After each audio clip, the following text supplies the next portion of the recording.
Hi guys, and welcome back to my channel, Sonic Love. So in today's video, I'm going to be showing you what I think are my top 5 portable handhelds. So we have a lot of handhelds that have came out over the last couple of years. Some really good, some mediocre, and some right terrible bags of shite. But one thing that I always get asked is, what do you think is the best pocketable and portable handheld that I use and play? So this is going to be based on my own opinion and what I personally use. Your opinion may be different, and also you may have different systems. I will do some honourable mentions at the end, which they should, by all fairness, be in the list, but I only have a top 5. So without further delay, let's get right into it.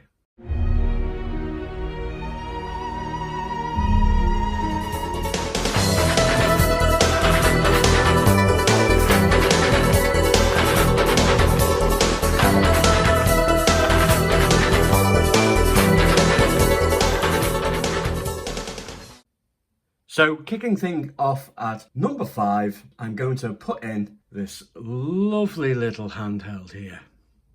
So there's a few reasons why I put this in at number 5. One is it's quite heavy. It really is. It's quite a chunky monkey because obviously it is a metal version. It's really nice though.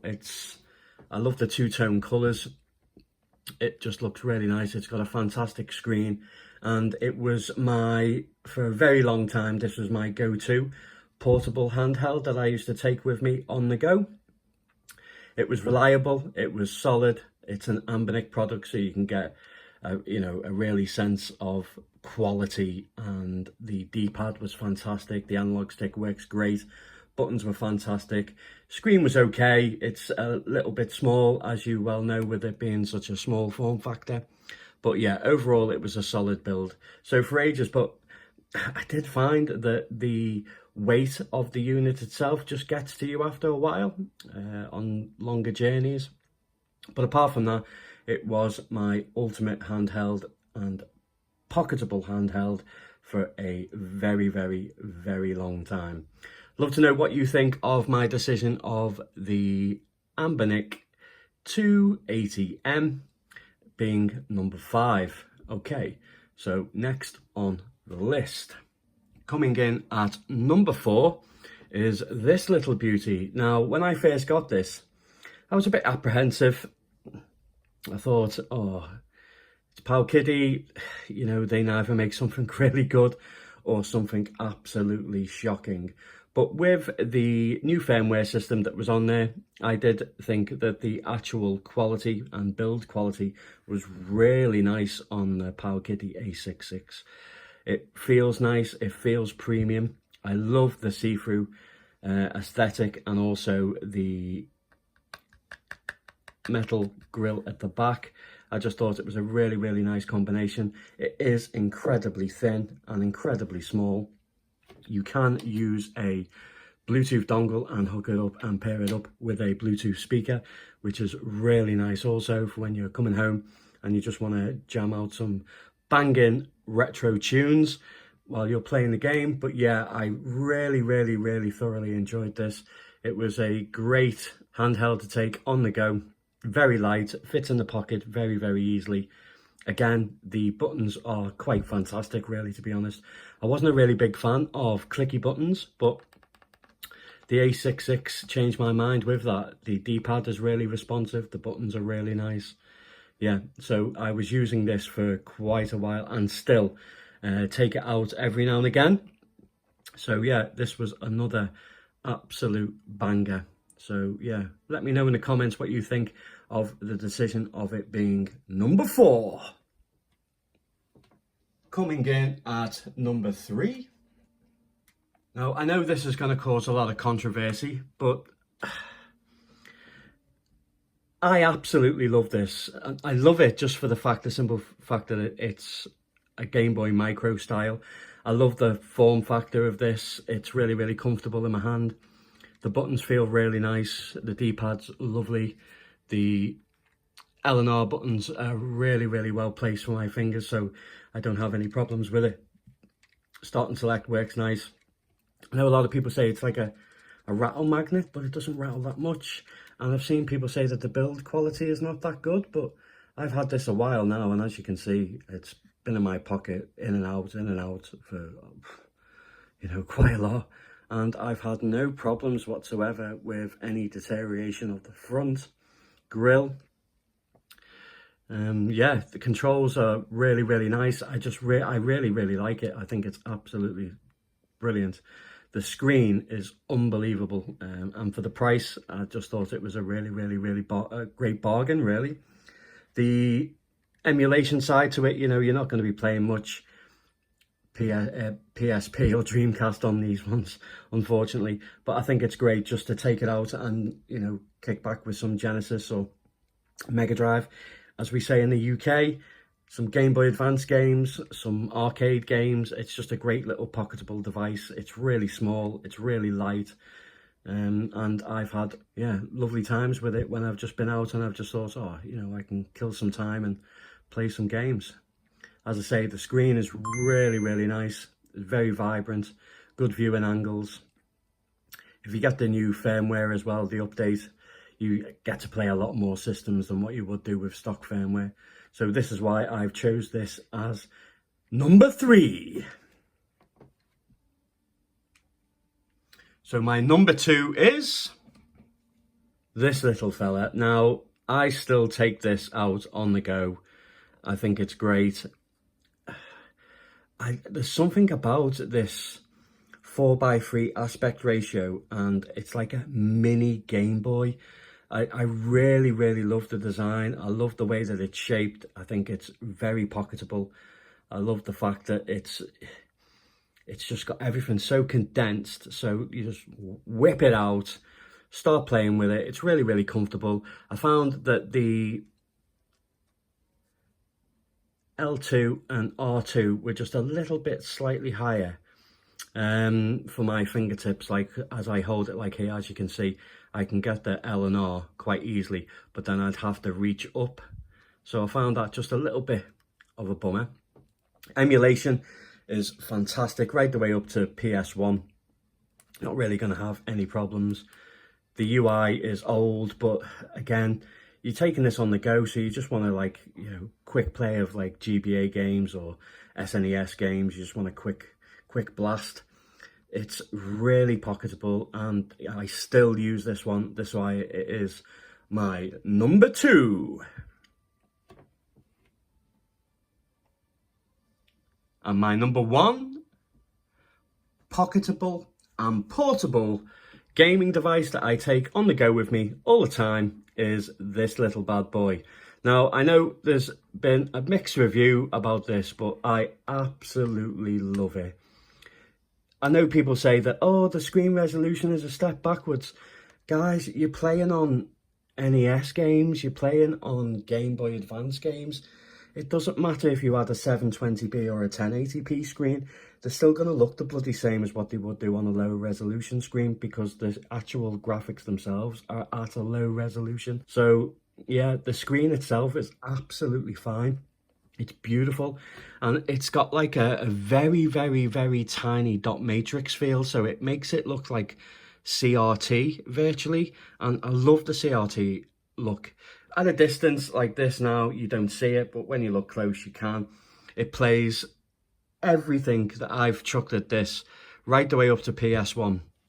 It has worked flawlessly, and the emulation, I don't know what it is about this GKD Mini, but even like arcade games, it just plays it so smooth at full speed. It's really enjoyable. It's, again, it's the aspect ratio of the 4:3 screen. It's the bezels being incredibly thin. It's the Game Boy look aesthetic. I just absolutely love it. Again, it's a little bit bigger than the other systems themselves. If I put it towards the 280V, you can see that it is a lot taller, but the actual width itself is virtually the same, maybe a couple of millimeters different. But yeah, still massively pocketable, and it plays everything great. And if you look around and you dig deep, you can get lots of other different emulators for it that will make all your games in English, so you don't have to worry about not recognizing what games that you are playing. As you can see, I have multiple FBA. I also have a DS games. It doesn't work too well. I think I've found one game that actually works all right. So yeah, it's not too bad. I've also put on there, where is it?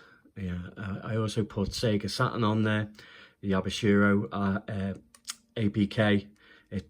It's incredibly slow. I knew it wouldn't work. And also the N64. But again, it's the alpha, and obviously it was designed to go on the RG350M, so it's not compatible with this. I would love Steve from Tech Toy Tinker to actually get hold of one of these and see what he can do, because the chipset is obviously a lot better than the RG range. So I know that he could push it and maybe get some really fantastic systems on there.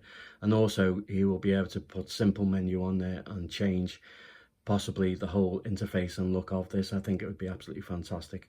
Or go pressurize Tech Toy Tinker to get the and work on the GKD Mini. So this is my number one choice. I absolutely love it. I take it with me everywhere on the go. Yeah, I absolutely love it. It's comfortable. The screen is massive. It's really, really nice, and also it plays everything up to PS1 fantastically well. So this is my number one choice of a pocketable handheld in 2021. Love to know what you think of my list, guys, and let me know in the comments what your list would be if you have a different list. I'm going to do some honourable mentions because obviously there is still lots of different handhelds that I could have chose and that I do use now again, and also literally have lots of handhelds that you would probably expect to be in the top 5. I base this opinion on what I actually use and use the most. So love to know what your list would be, guys, and what you think of my list. So some honourable mentions. We have the RG300, absolutely fantastic. A little bit bigger than the rest, but it's still a great system, right up to PS1. And you would have no problem whatsoever taking that around on the go with you. Another little one which I kind of wanted to include, but I just don't use it as much as what I use the others, but it is the Play Go. Absolutely fantastic. Again, you know I love the Game Boy style. This thing is great, but it just didn't make my top 5. It would make a top 10, but it wouldn't make the top 5. Another one which I kind of really wanted to include, but again, I just don't use it as much compared to the other devices that I own. So I'm quite spoiled for choice, really. But it's the V90. Absolutely lovely little handheld. Great screen. I love the clamshell design. Yeah, you're not going to have much trouble taking this on the go with you. It really is quite a nice size. I'd say it's about the same size as the RG280V. Yeah, pretty much, a little bit smaller. So yeah, same. Another honourable mention, which is the Pocket Go. Again, love the form factor. I like it. It's really, really nice. The things that let this down is the lack of laminated screen.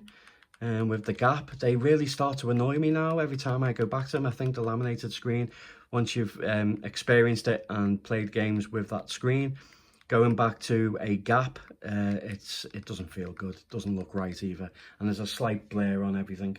But yeah, this is another one that is really cheap, but also would make a great portable handheld. One that I know that everybody would be screaming at me to say it should be number 1, but it is the PSP Go. I absolutely love it. I think it's fantastic. It's great. You know, you've got native PSP games, you've got native PlayStation games, a selection of N64 games. The majority of the 16 and 8-bit games work fine. FX chips and stuff don't really, but I didn't really want to include it because I think it would be a little bit biased, really. This is more of Chinese handhelds rather than an emulated official hardware. But yeah, this is still, if you can get hold of one, pretty cheap.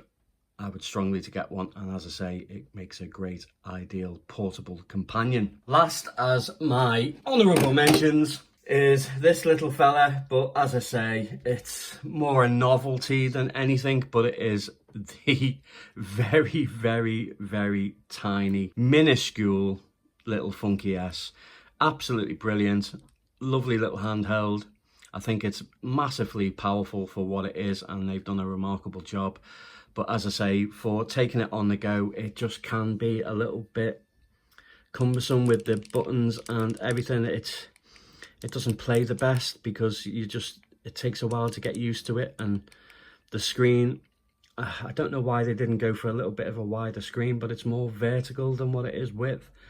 And it annoys me. It absolutely annoys me. I'd love them to make another version and maybe have a full fitted screen, but a 4x3 screen would just be absolutely ideal.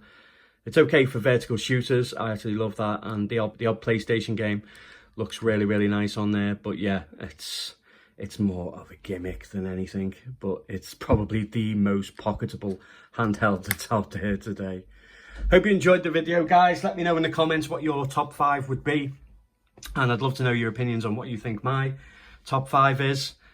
Please, if you like videos like this and you're into retro gaming handhelds, please subscribe to the channel. Make sure that you hit the bell notification so you don't miss a video. A like would be most appreciated, and always comments are very much welcome, and I will always do my best to answer every comment in the comments section. And as always, guys, take care.